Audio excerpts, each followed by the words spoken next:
ਅਸੀਂ BEd first year का जो एक लैंगुएज का अपना सबजैक्ट है, जो अपना टीचिंग ऑफ पंजाबी है वो कर रहे हैं। आप अज के जो लैक्चर उन्होंने पंजाबी अध्यापन के सधारण सिद्धांत ते सिक्ख्या सूत्र शुरू किए हुए हैं। पिछले लैक्चर में आप गल कर चुके हैं सधारण सिद्धांतों की, ठीक है। तो आप हम अगे स्टार्ट करते हैं। जोड़े सिद्धांत किए थे पिछे आप 9 सिद्धांतों की गल कर चुके हाँ। तो वो की आ आप अगे सिद्धांतों कंटिन्यू रखते हाँ। आप अगे जो सिद्धांत की गल करते हाँ, जो आप 10 नंबर के सिद्धांत की गल करते हाँ, वो करते हैं आप जीवन नाल संबंधित सिद्धांत।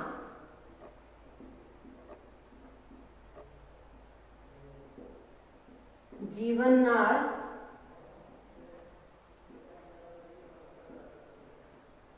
संबंधित सिद्धांत।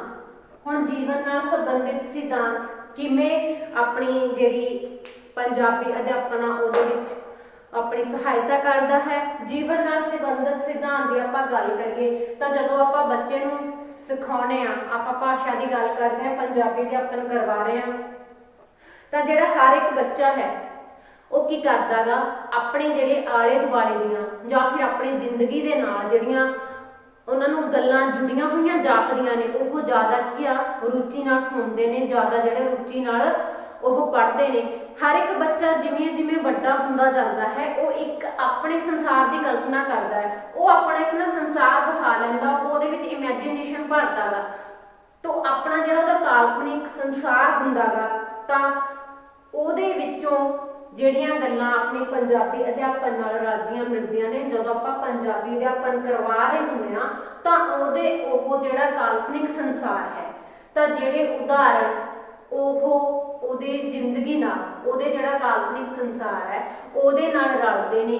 उहनूं लगदा कि इह तां मेरी ही जिंदगी नाल की है जिहड़ा हैगा संबंधित है, यह मेरे लिए ही बनया होया है। तो वह जिहड़ियां गल्लां ने जिहड़े ओह उदाहरण ने ओह वधेरे इंटरस्ट नाल सुणदा गा। इह गल मनोविग्यानक ने जिहड़े उन्होंने सिद्ध कीती है कि जदों आपां पढ़ाउंदे समय जिहड़ा उदाहरण दे रहे हैं वो बच्चों के आले दुआले दे नाल बच्चों की जो कल्पनिक संसार है, जो उन्होंने जिंदगी नाल जुड़े तजर्बे ने, अगर आपां उन्हां दे द्वारा देवांगे तो बच्चों का की है जिहड़ा इंटरस्ट है, जो बच्चों की रुचि आ वो किते ज़्यादा वधेरे हो जाती उदों सीखण दे लई। इसलिए अध्यापक नूं चाहिदा कि जदों पाठ सामग्री की चोण करदा गा, जदों बच्चों लई ओह कुछ टॉपिक चुनदा है तो उस टॉपिक का जिहड़ा आधार है कुछ इस तरीके नाल चुनिया जाए तो बच्चों नूं जो लगे ये तो साडा ही है, ये तो साडे आले दुआले दा ही है, तो जो पंजाबी अध्यापन नूं एक सफल जिहड़ा जामा गा वो पहनाया जा सके। तो पाठ पुस्तक विच जिहड़ियां कहानियां हुंदियां ने, जिहड़ियां कवितावां हुंदियां ने, जिहड़ी होर सामग्री है तो वो वधेरे करके की हुंदी अपने आले दुआले दे नेड़े दी हुंदी है जां अपने आले दुआले दे बहुत ही की आधार के उत्ते बनी हुई हुंदी है। इस करके अध्यापक नूं चाहीदा गा कि जिहड़ा जीवन नाल संबंधित सिद्धांत है, जिहड़ा जीवन नाल संबंधित विषय है वो बच्चों के आले दुआले घूमना बहुत ज़्यादा जरूरी है पंजाबी अध्यापन नूं सफल बनाउण विच। अगे आपां गल करते हैं अनुपात ते कर्म दा सिद्धांत।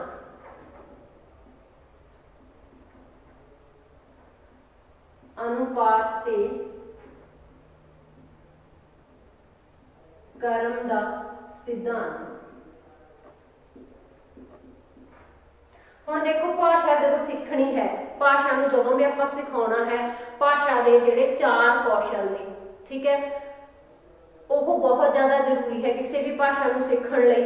जिहड़े भाषा के किहड़े-किहड़े कौशल ने, सुण के समझण दा कौशल है, बोलण की योग्यता है, पढ़न ते पढ़ के समझण दी है, ते विचारां नूं प्रकट करके लिखण दी, मतलब कि स्पीकिंग होगी, लिसनिंग होगी, राइटिंग होगी, स्पीकिंग, लिसनिंग और राइटिंग और रीडिंग। ये जिहड़े अपने 4 कौशल ने भाषा के, ये बेहद ज़्यादा जरूरी है किसी भी भाषा नूं सीखण लई। इस करके कि अध्यापक नूं चाहिदा है वो इन्हां जिहड़े 4 अपने कौशल ने, इन्हां 4 कौशलों उत्ते बराबर जोर देवे। ये नहीं हैगा कि सुनन वाला सिर्फ ज़्यादा करवाई जाए कि बच्चों नूं बोल बोल के सुनाई जाए तो बच्चे सुनते रहन। जदों बच्चे सुन रहे हैं ਤਾਂ ਆਪਾਂ ਨੂੰ ਉਹਦੀ ਕੀ ਆ ਇਹ ਜਾਣਨਾ ਕਿ ਜ਼ਰੂਰੀ ਅਗਰ ਬੱਚੇ ਸੁਣ ਰਹੇ ਨੇ ਤਾਂ ਸਿੱਖ ਕਿੰਨਾ ਰਹੇ ਨੇ। ਤਾਂ ਇਸ ਕਰਕੇ ਬੱਚੇ ਨੂੰ ਬੋਲਣ ਦੀ ਮੌਕਾ ਵੀ ਦੇਣਾ ਚਾਹੀਦਾ, ਉਹਨਾਂ ਨੂੰ ਜਿਹੜੇ ਪ੍ਰਸ਼ਨ ਨੇ ਉਹ ਵੀ ਨਾ ਪੁੱਛਣੇ ਚਾਹੀਦੇ ਨੇ। ਤਾਂ ਅਧਿਆਪਕ ਨੂੰ ਚਾਹੀਦਾ ਕਿ ਜਿਹੜੇ ਇਹ 4 ਕੌਸ਼ਲ ਨੇ ਉਹਨਾਂ ਨੂੰ ਵੱਧ ਤੋਂ ਵੱਧ ਜਿਹੜਾ ਜ਼ੋਰ ਆ ਉਹ ਬਰਾਬਰ ਤੌਰ ਤੇ ਦਿੱਤਾ ਜਾਵੇ। ਉਹਨੂੰ ਕੋਈ ਇੱਕ ਕੌਸ਼ਲ ਨੂੰ ਅੱਗੇ ਨਹੀਂ ਰੱਖਣਾ ਚਾਹੀਦਾ ਤਾਂ ਜੋ ਭਾਸ਼ਾ ਦਾ ਜਿਹੜਾ ਸਰਬ ਪੱਖੀ ਗਿਆਨ ਹੈ ਬੱਚਿਆਂ ਨੂੰ ਮਿਲ ਸਕੇ, ਉਹਨਾਂ ਨੂੰ ਬੋਲਣਾ ਵੀ ਆ ਜਾਵੇ ਚੰਗੀ ਤਰ੍ਹਾਂ, ਉਹਨੂੰ ਜਿਹੜਾ ਸੁਣ ਕੇ ਸਮਝਣ ਵੀ ਸਕਣ, ਉਹ ਆਪਣੇ ਜਿਹੜੇ ਵਿਚਾਰ ਆ ਉਹ ਮੌਖਿਕ ਤੌਰ ਤੇ ਪ੍ਰਗਟ ਵੀ ਕਰਨ ਸਕਣ, ਠੀਕ ਹੈ। ਤਾਂ ਉਹ ਕਿਸੇ ਚੀਜ਼ ਨੂੰ ਪੜ੍ਹ ਕੇ ਵੀ ਸਮਝ ਸਕਣ ਔਰ ਜਿਹੜੇ ਆਪਣੇ ਵਿਚਾਰ ਆ ਉਹ ਅਧਿਆਪਕ ਤੱਕ ਜਾਂ ਫਿਰ ਦੂਸਰੇ ਆਪਣੇ ਵਿਦਿਆਰਥੀਆਂ ਤੱਕ ਕੀ ਆ ਉਹ ਲਿਖ ਕੇ ਵੀ ਪਹੁੰਚਾ ਸਕਣ। ਇਸ ਕਰਕੇ ਕੀ ਹੈ ਕਿ ਜਿਹੜੇ ਭਾਸ਼ਾ ਦੇ ਸਾਰੇ ਉਦੇਸ਼ ਵੱਲ ਧਿਆਨ ਰੱਖਦੇ ਹੋਏ ਬੱਚਿਆਂ ਦੀ ਜਿਹੜੀ ਮਾਨਸਿਕ ਅਵਸਥਾ, ਜਿਹੜਾ ਬੱਚਿਆਂ ਦਾ ਮੈਂਟਲ ਲੈਵਲ ਆ, ਬੱਚਿਆਂ ਦੀ ਜਿਹੜੀ ਕਲਾਸ ਹੈ ਉਸ ਹਿਸਾਬ ਤੇ ਕੀ ਆ ਬੱਚਿਆਂ ਨੂੰ ਇਹਨਾਂ ਜਿਹੜਾ ਕੌਸ਼ਲ ਦਾ ਉਹ ਵਿਕਾਸ ਕਰਵਾਇਆ ਜਾਵੇ। ਅੱਗੇ ਆਪਾਂ ਗੱਲ ਕਰਦੇ ਹਾਂ ਬਾਲ ਕੇਂਦਰਿਤ, ਜਿਹੜਾ ਆਪਣਾ ਸਿਲੇਬਸ ਹੈ, ਜਿਹੜਾ ਆਪਣਾ ਕਰਿਕੂਲਮ ਹੈ, ਪਾਠ्यक्रम ਨੂੰ ਕੀ ਆ ਚਾਈਲਡ ਸੈਂਟਰਡ ਹੋਣਾ ਚਾਹੀਦਾ। ਬਾਲ ਕੇਂਦਰਿਤ ਦਾ ਸਿਧਾਂਤ,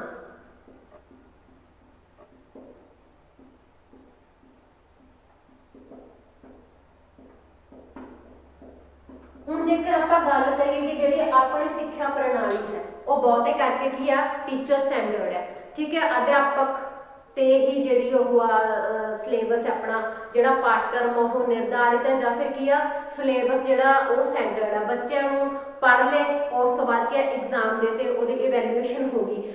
ਪਰ ਸਾਨੂੰ ਜ਼ਰੂਰਤ ਹੈ ਅਗਰ ਆਪਾਂ ਪੰਜਾਬੀ ਅਧਿਆਪਨ ਨੂੰ ਜਿਹੜਾ ਸਫਲ ਰੂਪ ਦੇਣਾ ਚਾਹੁੰਦੇ ਹਾਂ, ਬੱਚਿਆਂ ਨੂੰ ਜੋ ਪੰਜਾਬੀ ਅਗਰ ਚੰਗੀ ਤਰ੍ਹਾਂ ਸਿਖਾਉਣੇ ਚਾਹੀਦੇ ਹਾਂ, ਕੱਲੀ ਪੰਜਾਬੀ ਨਹੀਂ ਆਪਾਂ ਕਿਸੇ ਵੀ ਵਿਸ਼ੇ ਦੀ ਗੱਲ ਕਰ ਲੈਂਦੇ ਹਾਂ, ਠੀਕ ਹੈ। ਇੱਥੇ ਆਪਾਂ ਗੱਲ ਪੰਜਾਬੀ ਭਾਸ਼ਾ ਦੀ ਗੱਲ ਕਰ ਰਹੇ ਹਾਂ ਤਾਂ ਬਟ ਅਗਰ ਕਿਸੇ ਵੀ ਵਿਸ਼ੇ ਦੀ ਗੱਲ ਕਰੀਏ ਤਾਂ ਕੀ ਉਸ ਚੀਜ਼ ਨੂੰ ਚਾਈਲਡ ਸੈਂਟਰਡ ਹੋਣਾ ਬਹੁਤ ਜ਼ਰੂਰੀ ਹੈ, ਐਕਟੀਵਿਟੀ ਬੇਸਡ ਹੋਣਾ ਬਹੁਤ ਜ਼ਰੂਰੀ ਹੈ। ਤਾਂ ਇਸ ਕਰਕੇ ਕੀ ਹੈ ਜਿਹੜਾ ਸਾਡਾ ਪਾਠਕ੍ਰਮ ਹੈ ਉਹ ਸਾਨੂੰ ਬੱਚਿਆਂ ਕੇਂਦਰਿਤ ਰੱਖਣਾ ਚਾਹੀਦਾ ਹੈ, ਬੱਚਾ ਕੇਂਦਰਿਤ ਬਣਾਉਣਾ ਚਾਹੀਦਾ ਤਾਂ ਜੋ ਬੱਚਾ ਪੂਰੇ ਇੰਟਰਸਟ ਨਾਲ, ਬੱਚਾ ਆਪਣੀ ਪੂਰੀ ਰੁਚੀ ਦੇ ਨਾਲ ਕੀ ਉਹਨਾਂ ਚੀਜ਼ਾਂ ਨੂੰ ਪੜ੍ਹ ਸਕੇ, ਉਹਨਾਂ ਚੀਜ਼ਾਂ ਨੂੰ ਸਿੱਖ ਸਕੇ।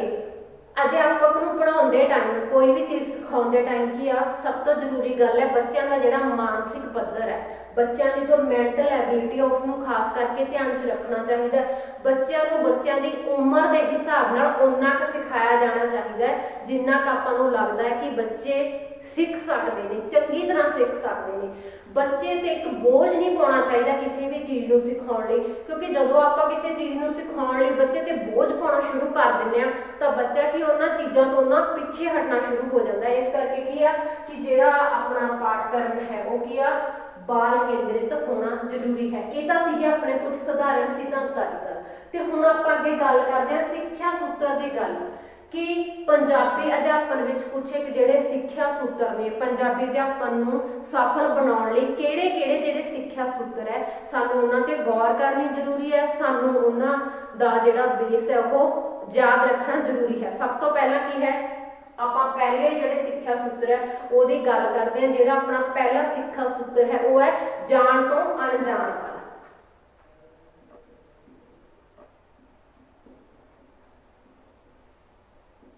ਜਾਣ ਤੋਂ ਅਣਜਾਣ ਵੱਲ ਇਹ ਆਪਣੇ ਸਿੱਖਿਆ ਦੇ ਸੂਤਰ ਨੇ। ਪਹਿਲਾਂ ਜਿਹੜੇ ਆਪਾਂ ਕੀਤੇ ਸੀਗੇ ਉਹ ਸੀਗੇ ਆਪਣੇ ਪੰਜਾਬੀ ਅਧਿਆਪਨ ਦੇ ਸਧਾਰਨ ਸਿਧਾਂਤ, ਤੇ ਇਹ ਜੋ ਹੁਣ ਆਪਾਂ ਕਰ ਰਹੇ ਹਾਂ ਆਪਣਾ ਪਹਿਲੇ ਨੰਬਰ ਤੇ ਆਉਂਦਾ ਜੋ ਸਿੱਖਿਆ ਦਾ ਸੂਤਰ ਉਹ ਜਾਣ ਤੋਂ ਅਣਜਾਣ ਵੱਲ। ਬੱਚਿਆਂ ਨੂੰ ਪੜ੍ਹਾਉਂਦੇ ਸਮੇਂ ਜਦੋਂ ਬੱਚਿਆਂ ਨੂੰ ਆਪਾਂ ਅਧਿਆਪਨ ਕਰਵਾਉਣਾ ਹੈ ਤਾਂ ਸਭ ਤੋਂ ਪਹਿਲਾਂ ਕੀ ਆ ਬੱਚਿਆਂ ਨੂੰ ਸਟਾਰਟਿੰਗ ਵਿੱਚ ਕੁਝ ਇੱਕ ਜਾਣਕਾਰੀ ਜੋ ਬੱਚਿਆਂ ਨੂੰ ਪਹਿਲਾਂ ਹੀ ਹੈਗੀ ਆ, ਜਿਸ ਚੀਜ਼ਾਂ ਬਾਰੇ ਬੱਚੇ ਜਾਣਦੇ ਆ ਆਪਾਂ ਨੂੰ ਉੱਥੋਂ ਸਟਾਰਟ ਕਰਵਾਉਣਾ ਚਾਹੀਦਾ ਹੈ। ਜੋ ਬੱਚੇ ਨੂੰ ਪਤਾ ਪਹਿਲਾਂ ਆਪਾਂ ਨੂੰ ਉਸੇ ਦਾ ਆਧਾਰ ਬਣਾ ਕੇ ਉਸੇ ਦੇ ਆਧਾਰ ਤੇ ਆਪਾਂ ਨੂੰ ਨਵੀਆਂ ਗੱਲਾਂ ਅੱਗੇ ਸਿਖਾਉਣੀਆਂ ਚਾਹੀਦੀਆਂ ਨੇ। ਜੇਕਰ ਆਪਾਂ ਗੱਲ ਕਰਦੇ ਹਾਂ ਬੱਚਿਆਂ ਨੂੰ ਕੁਝ ਤਤਸਮ ਸ਼ਬਦ ਸਿਖਾਉਣੇ ਆ ਤਾਂ ਬੱਚਿਆਂ ਨੂੰ ਜਿਹੜੇ ਪਹਿਲਾਂ ਹੀ ਜਾਣੂ ਸ਼ਬਦ ਨੇ ਹੱਥ, ਕੰਨ, ਅੱਖ, ਦੁੱਧ, ਜਿਹੜੇ ਇਹੋ ਜਿਹੇ ਸ਼ਬਦ ਨੇ ਬੱਚਿਆਂ ਨੂੰ ਉਹ ਕੀ ਆ ਪਹਿਲਾਂ ਤੋਂ ਪਤਾ ਹੁੰਦੇ ਨੇ। ਆਪਾਂ ਨੂੰ ਉਸੇ ਦਾ ਆਧਾਰ ਬਣਾ ਕੇ ਕੀ ਆ ਬੱਚੇ ਨੂੰ ਅੱਗੇ ਜਿਹੜੇ ਨਵੇਂ ਸ਼ਬਦ ਨੇ ਉਹ ਦੱਸੇ ਜਾਣ, ਕਿਉਂਕਿ ਜਦੋਂ ਬੱਚੇ ਨੂੰ ਪਤਾ ਕਿ ਮੈਂ ਇਹਨਾਂ ਚੀਜ਼ਾਂ ਬਾਰੇ ਪਹਿਲਾਂ ਜਾਣਦਾਗਾ ਤਾਂ ਬੱਚੇ ਦਾ ਜਿਹੜਾ ਮਨੋਬਲ ਹੈ ਉਹ ਉਹ ਵੱਧਦਾ ਗਾ ਤੇ ਬੱਚਾ ਜਿਹੜੀਆਂ ਨਵੀਆਂ ਚੀਜ਼ਾਂ ਸਿੱਖਣ 'ਚ ਉਹਦੀ ਰੁਚੀ ਪੈਦਾ ਹੁੰਦੀ ਹੈ। ਤਾਂ ਇਸ ਕਰਕੇ ਕਦੇ ਵੀ ਉਹਨੂੰ ਪਹਿਲਾਂ ਅਣਜਾਣ ਚੀਜ਼ਾਂ ਬਾਰੇ ਨਾ ਦੱਸਿਆ ਜਾਵੇ ਜਿਸ ਬਾਰੇ ਉਹਨੂੰ ਪਤਾ ਹੀ ਨਹੀਂ ਹੈਗਾ। ਜਦੋਂ ਵੀ ਉਹਨੂੰ ਕੁਝ ਸਿਖਾਉਣਾ ਤਾਂ ਉਸਦੀ ਪਹਿਲਾਂ ਜਿਹੜੀਆਂ ਚੀਜ਼ਾਂ ਜਾਣਕਾਰੀ 'ਚ ਨੇ ਆਪਾਂ ਨੂੰ ਉਹੀ ਸਟਾਰਟ ਕਰਕੇ ਉਸੇ ਦੇ ਆਧਾਰ ਤੇ ਕੀ ਅੱਗੇ ਨਵੀਆਂ ਜੋ ਜਾਣਕਾਰੀਆਂ ਨੇ ਉਹ ਦੇਣੀਆਂ ਚਾਹੀਦੀਆਂ ਨੇ। ਅੱਗੇ ਆਪਾਂ ਗੱਲ ਕਰਦੇ ਹਾਂ ਸਰਲ ਤੋਂ ਕਠਿਨ ਵੱਲ।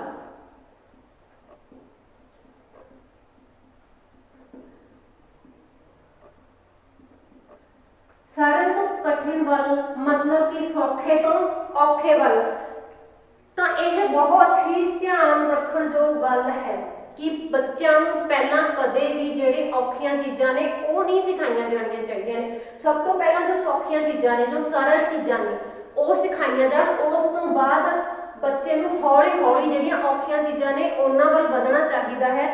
अगर आप गल करिए उदाहरण के तौर पर आप अगर बच्चे को सेंटेंस सिखा रहे हैं, बच्चे को वाक बनतर सिखा रहे हैं, सब तो पहला की आ जिहड़े छोटे छोटे वाक ने वो बनाए जान। ठीक है, उस तो बाद फिर की आ अपन सिंपल सेंटेंस हो गए, कंपाउंड, फिर कंपलैक्स। कि सब तो पहला अपन सौखे सौखे जिहड़े वाक ने बच्चे को सिखाने चाहिए ने। उस तो बाद की अगे कठिनता वाल वधना चाहिए। उस तो बाद जिहड़े मिश्रित ने, फिर उस तो बाद जिहड़े संयुक्त आ जाते हैं वो सानू सेंटेंस बच्चे को सिखाने चाहिए ने। क्योंकि जो बच्चे को सरल चीज़ों की जानकारी हो जाती है फिर जो नैक्सट स्टैप है वो बच्चे लिए ईजी हो जाता। अगर आप बच्चे को पौड़ियां चढ़ाने तो अगर पहले कहने हैं कि बेटा तू 5th स्टैप पर जा, वो नहीं कर सकेगा। तो उन्होंने स्टैप बाय स्टैप है जिहड़ियां वो चीज़ां सिखाउणियां चाहिए ने। फर्स्ट स्टैप तो फिर सैकेंड, फिर थर्ड, फिर फोर्थ। इस करके बच्चे नूं सब तो जी सौखी चीज़ वो सिखाई जाए, फिर उस तो औखी, फिर उस तो औखी। तो इस करके जो बच्चा है वो बिना किसी प्रॉब्लम के, बिना किसी दिक्कत के आराम नाल जिहड़ियां चीज़ां सीख सकदा। अगे आपां गल करते हैं विशेष तो सधारण वाल।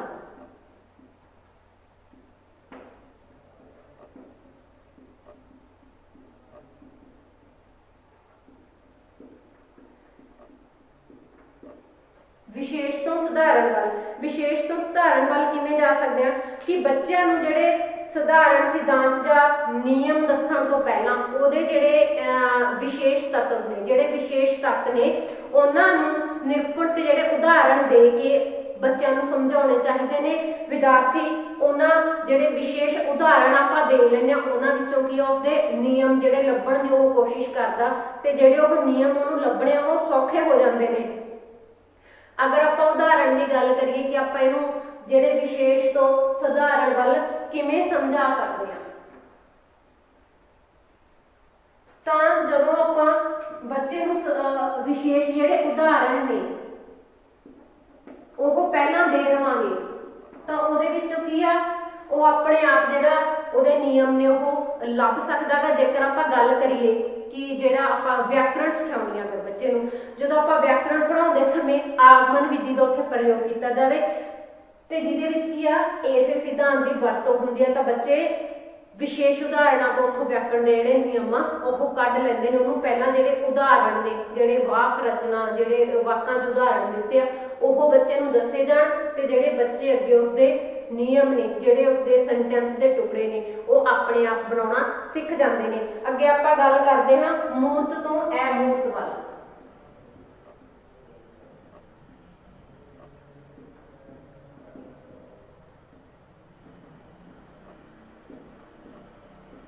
बच्चों को हमेशा ही मूर्त तो अमूर्त वाल लैके जाना चाहिए है।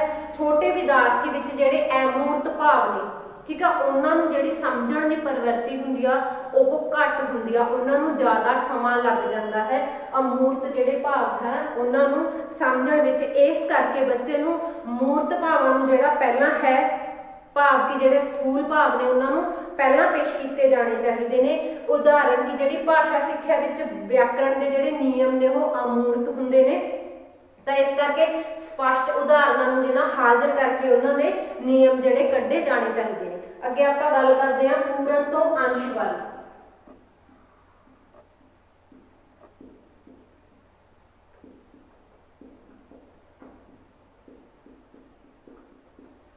पूरन तो अंश वाल बच्चे का ध्यान पूरनता ते पहला जाता है। किसी भी चीज़ नूं सिखाउंदे टाइम ਬੱਚੇ ਨੂੰ ਪਹਿਲਾਂ ਉਸ ਪੂਰੀ ਚੀਜ਼ ਬਾਰੇ ਨੌਲੇਜ ਦਿੱਤੀ ਜਾਣੀ ਚਾਹੀਦੀ ਆ, ਫਿਰ ਉਸ ਪੂਰੀ ਚੀਜ਼ ਵਿੱਚੋਂ ਉਸਦੇ ਜਿਹੜੇ ਟੁਕੜੇ ਟੁਕੜੇ ਕਰਕੇ ਉਹਨੂੰ ਉਹਦੇ ਜਿਹੜੇ ਅੰਸ਼ ਨੇ ਉਹਨਾਂ ਦੀ ਜਿਹੜੀ ਜਾਣਕਾਰੀ ਦਿੱਤੀ ਜਾ ਸਕਦੀ ਹੈ। ਇਸ ਨਾਲ ਕੀ ਹੈ, ਜਿਹੜਾ ਵਿਦਿਆਰਥੀ ਚੀਜ਼ਾਂ ਨੂੰ ਚੰਗੀ ਤਰ੍ਹਾਂ ਨਾਲ ਸਮਝ ਲੈਂਦਾ ਹੈ, ਵਿਦਿਆਰਥੀ ਜਿਹੜੇ ਚੀਜ਼ਾਂ ਨੂੰ ਸੌਖੇ ਤਰੀਕੇ ਨਾਲ ਸਮਝ ਲੈਂਦਾ।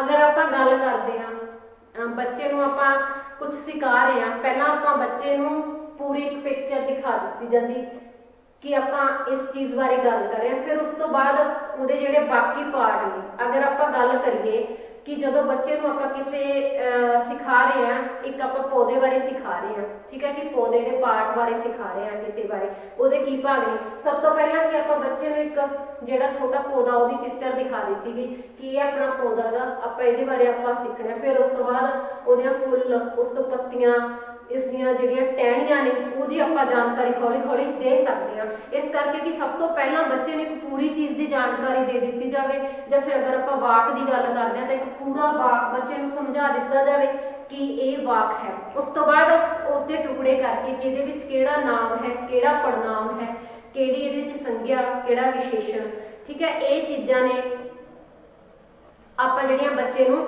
ਸਿਖਾ ਸਕਦੇ ਹਾਂ, ਠੀਕ ਹੈ। ਸੌਰੀ, ਉਹ ਨਾਮ, ਪੜਨਾਮ, ਕਿਰਿਆ, ਵਿਸ਼ੇਸ਼ਣ, ਇਹ ਚੀਜ਼ਾਂ ਆਪਾਂ ਸੰਗਿਆ ਨਹੀਂ ਦੱਸ ਸਕਦੇ ਆਪਾਂ ਨੂੰ ਬੱਚੇ ਨੂੰ ਕਿ ਵਾਕ ਦੇ ਜਿਹੜੇ ਕਿਹੜੇ ਕਿਹੜੇ ਟੁਕੜਿਆਂ ਨਾਲ ਵਾਕ ਜਿਹੜਾ ਮਿਲ ਕੇ ਬਣਿਆ ਹੈਗਾ ਗਾ। ਅੱਗੇ ਆਪਾਂ ਗੱਲ ਕਰਦੇ ਹਾਂ ਮਨੋਵਿਗਿਆਨਿਕ ਤੋਂ ਤਾਰਕਿਕ ਵੱਲ।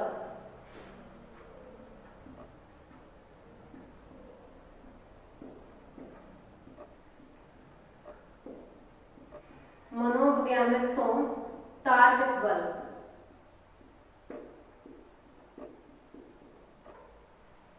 ਮਨੋਵਿਗਿਆਨਿਕ ਤੋਂ ਤਾਰਕਿਕ ਵੱਲ ਦਾ ਕੀ ਮਤਲਬ ਹੈ ਕਿ ਪਹਿਲਾਂ ਉਹ ਪੜ੍ਹਾਇਆ ਜਾਵੇ ਜਿਹੜੀਆਂ ਵਿਦਿਆਰਥੀ ਦੀ ਰੁਚੀ ਦੇ ਅਨੁਸਾਰ ਹੋਵੇ, ਵਿਦਿਆਰਥੀ ਦੀ ਜਿਹੜੀ ਉਮਰ ਦੇ ਅਨੁਸਾਰ ਹੋਵੇ, ਤਾਂ ਕਿ ਉਹ ਜਿਹੜਾ ਮਨੋਵਿਗਿਆਨਿਕ ਤਰੀਕੇ ਨਾਲ ਛੇਤੀ ਸਿੱਖ ਸਕੇ ਔਰ ਉਹ ਕੀ ਆ ਵਧੀਆ ਉਸ ਚੀਜ਼ ਨੂੰ ਸਿੱਖ ਸਕੇ। ਉਸ ਤੋਂ ਬਾਅਦ ਉਸ ਵਿੱਚ ਕੀ ਆ ਵਿਸ਼ੇਸ਼ ਜਿਹੜੇ ਤਰਕ ਨੇ, ਵਿਸ਼ੇਸ਼ ਜਿਹੜੀ ਤਾਰਕਿਕ ਸਾਮਗਰੀ ਆ ਉਹ ਕਰਮਬੱਧ ਸਮਝਾਈ ਜਾਵੇ। ਕਿਉਂਕਿ ਜਿਹੜੇ ਛੋਟੇ ਬੱਚੇ ਨੇ ਉਹ ਪਹਿਲਾਂ ਕੀ ਹੈ, ਅਗਰ ਉਹਨੂੰ ਆਪਾਂ ਸਟਾਰਟਿੰਗ ਵਿੱਚ ਹੀ ਕੋਈ ਤਾਰਕਿਕ ਚੀਜ਼ਾਂ ਸਮਝਾਉਣੀਆਂ ਸਟਾਰਟ ਕਰ ਦੇਵਾਂਗੇ, ਕਿਸੇ ਚੀਜ਼ ਬਾਰੇ ਤਰਕ ਦੇਣੇ ਸਟਾਰਟ ਕਰ ਦੇਵਾਂਗੇ, ਤਾਂ ਉਹ ਕੀ ਆ ਉਹ ਬੱਚਿਆਂ ਲਈ ਇੰਟਰਸਟਿੰਗ ਨਹੀਂ ਰਹਿ ਜੂਗੀ ਚੀਜ਼, ਉਹ ਬੱਚਿਆਂ ਦੀ ਰੁਚੀ ਦੇ ਅਨੁਸਾਰ ਨਹੀਂ ਰਹਿ ਜੂਗੀ। ਤਾਂ ਸਭ ਤੋਂ ਪਹਿਲਾਂ ਕੀ ਹੈ, ਬੱਚਿਆਂ ਦੀ ਜਿਹੜੀ ਮੈਂਟਲ ਐਬਿਲਿਟੀ ਹੈ, ਬੱਚਿਆਂ ਦੀ ਜਿਹੜੀ ਉਮਰ ਹੈ, ਉਸ ਨੂੰ ਉਸ ਨੂੰ ਮੱਦੇਨਜ਼ਰ ਰੱਖਦੇ ਹੋਏ ਤਾਂ ਸਾਨੂੰ ਬੱਚਿਆਂ ਦੇ ਇੰਟਰਸਟ ਦੇ ਅਨੁਸਾਰ ਕੀ ਹੈ ਚੀਜ਼ਾਂ ਨੇ ਜਿਹੜੀਆਂ ਸਿਖਾਈਆਂ ਜਾਣ। ਜਦੋਂ ਬੱਚਾ ਉਸ ਚੀਜ਼ਾਂ ਨੂੰ ਸਿੱਖ ਲੈਂਦਾ ਤਾਂ ਫਿਰ ਸਾਨੂੰ ਕੀ ਕਰਨਾ ਚਾਹੀਦਾ ਕਿ ਉਸ 'ਚ ਜਿਹੜੀ ਤਾਰਕਿਕ ਸਾਮਗਰੀ ਆ, ਪਾਠ ਸਾਮਗਰੀ ਤਾਰਕਿਕ ਰੂਪ 'ਚ ਇੱਕ ਕਰਮ ਦੇ ਨਾਲ ਸਟੈਪ ਬਾਏ ਸਟੈਪ ਕੀ ਆ ਉਹ ਚੀਜ਼ਾਂ ਨੂੰ ਸਮਝਾਈਆਂ ਜਾਣ। ਜਿਵੇਂ ਹੁਣ ਆਪਾਂ ਗੱਲ ਕਰਦੇ ਹਾਂ ਕਿ ਜਿਹੜੇ ਛੋਟੇ ਬੱਚੇ ਨੇ ਉਹ ਬਾਲ ਗੀਤ ਜ਼ਿਆਦਾ ਪਸੰਦ ਕਰਦੇ ਨੇ, ਠੀਕ ਹੈ, ਤਾਂ ਪਹਿਲਾਂ ਜਿਹੜੇ ਬੱਚਿਆਂ ਨੂੰ ਬਾਲ ਗੀਤ ਵਾਲੀਆਂ ਚੀਜ਼ਾਂ ਜਿਹੜੀਆਂ ਛੋਟੀਆਂ ਛੋਟੀਆਂ ਕਵਿਤਾਵਾਂ ਨੇ ਉਹ ਚੀਜ਼ਾਂ ਸਮਝਾਈਆਂ ਜਾਣ। ਉਸ ਤੋਂ ਬਾਅਦ ਕੀ ਆ ਫਿਰ ਜਿਵੇਂ ਜਿਹੜੇ ਵਾਰਤਕ ਹੁੰਦੇ ਨੇ, ਠੀਕ ਹੈ, ਜਿਹੜੀਆਂ ਕਹਾਣੀਆਂ ਹੁੰਦੀਆਂ ਨੇ, ਉਸ ਤੋਂ ਬਾਅਦ ਕੀ ਆ ਉਹ ਚੀਜ਼ਾਂ ਉਹਨਾਂ ਦੇ ਜਿਹੜੇ ਵਿਸ਼ੇ ਵਿੱਚ ਸ਼ਾਮਿਲ ਕੀਤੀਆਂ ਜਾਣ, ਉਹ ਚੀਜ਼ਾਂ ਨੇ ਜਿਹੜੀਆਂ ਉਸਦੀਆਂ ਪਾਠ ਸਾਮਗਰੀ ਵਿੱਚ ਸ਼ਾਮਿਲ ਕੀਤੀਆਂ ਜਾਣ। ਅੱਗੇ ਆਪਾਂ ਗੱਲ ਕਰਦੇ ਹਾਂ ਆਗਮਨ ਤੋਂ ਨਿਗਮਨ ਵੱਲ।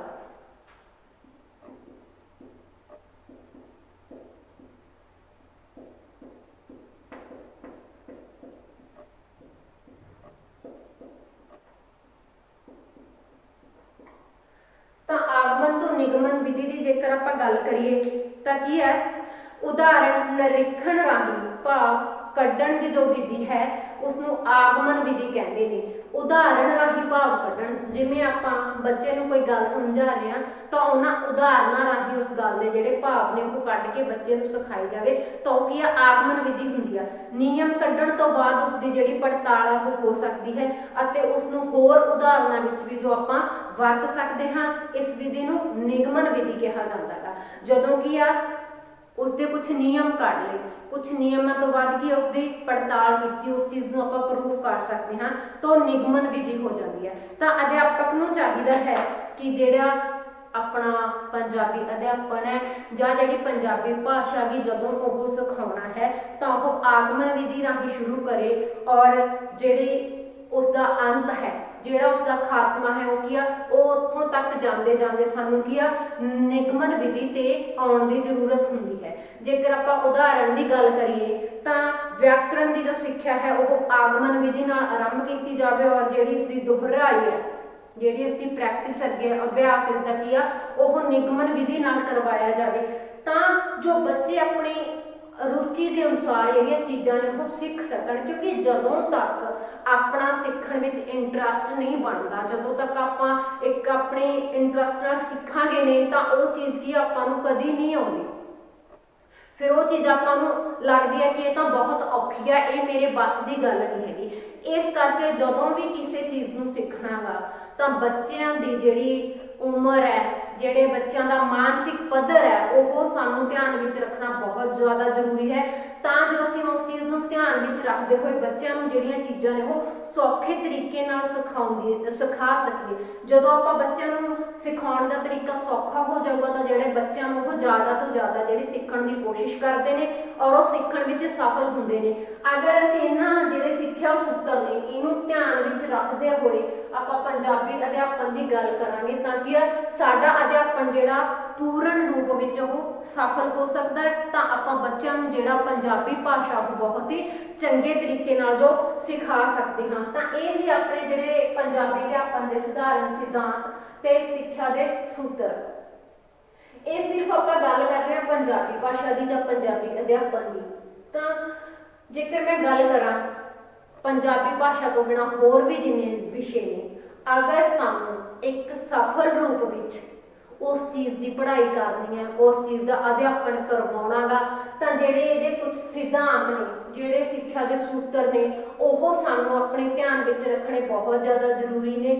क्योंकि जदों तक असी किसी चीज़ के सिद्धांतों ने नहीं चलांगे, उहदे उद्देश्य नहीं बनावांगे ताकि जेड़ा असी काम करना गा, जिस मंजिल तक असी पहुँचना गा उस मंजिल तक पहुँचने लिए सानू बड़ी औख आउणी आ। हो सकता कई बार कि वो ਆਪਾਂ ਪਹੁੰਚਣ ਤੋਂ ਪਹਿਲਾਂ ਹੀ ਹਾਰ ਮੰਨ ਲਈਏ। ਇਸ ਕਰਕੇ ਆਪਾਂ ਜੋ ਵੀ ਮੰਜ਼ਿਲ ਤੈਅ ਕਰਦੇ ਹਾਂ, ਆਪਾਂ ਜੋ ਵੀ ਆਪਣਾ ਇੱਕ ਉਦੇਸ਼ ਰੱਖਦੇ ਹਾਂ ਉਸ ਨੂੰ ਪੂਰਾ ਕਰਨ ਲਈ ਜਿਹੜੇ ਕੁਝ ਸਿਧਾਂਤ ਨੇ ਉਹਨਾਂ ਤੇ ਗੌਰ ਕਰਨਾ ਬਹੁਤ ਜ਼ਰੂਰੀ ਹੈ।